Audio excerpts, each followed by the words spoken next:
নতুন বাংলাদেশ পেয়েছি, কিন্তু এই বাংলাদেশে আওয়ামী লীগ সরকার গত 15 বছরে যেভাবে পরিবহন সেক্টরে চাঁদাবাজি করেছে, ফুটপাত থেকে চাঁদাবাজি করেছে, প্রত্যেকটি বাজার থেকে চাঁদাবাজি করেছে, সেই চাঁদাবাজির ব্যবস্থা কিন্তু এখনো রয়ে গেছে।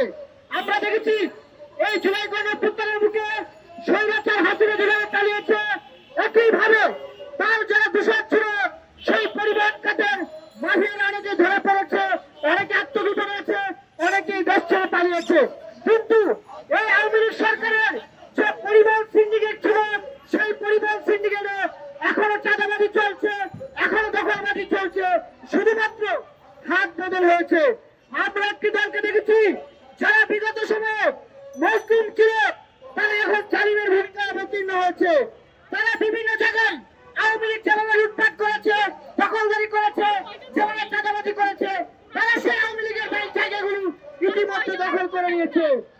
আমরা পরিবহন শ্রমিকদেরকে বারবার আমরা শিকার হতে দেখেছি, নির্যাতিত হতে দেখেছি, নিপীড়িত হতে দেখেছি। এই যে পরিবহন খাতে যাদেরকে পরিবহন নেতা বলা হয়, তারা অনেকেই পরিবহনের সাথে সংশ্লিষ্ট নয়।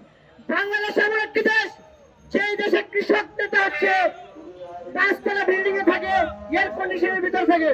এই দেশের শ্রমিক নেতা এমন একজন ব্যক্তি যিনি কখনো কোনো শ্রমিক কাজে যুক্ত ছিলেন না। আমরা চাই শ্রমিকদের মধ্য থেকে প্রতিনিধি নির্বাচনের মাধ্যমে তাদের নেতৃত্ব ঠিক করতে হবে, কারণ এই শ্রমিকরা তাদের দুঃখ কষ্টের কথা বুঝে, তাদের সমস্যার কথা বুঝে। আমরা দেখেছি এই যে বাংলাদেশের যতগুলো বাস স্টেশন রয়েছে কিংবা রেগুলার স্টেশন রয়েছে, প্রত্যেকটি জায়গায় এখনো চাঁদাবাজি চলছে।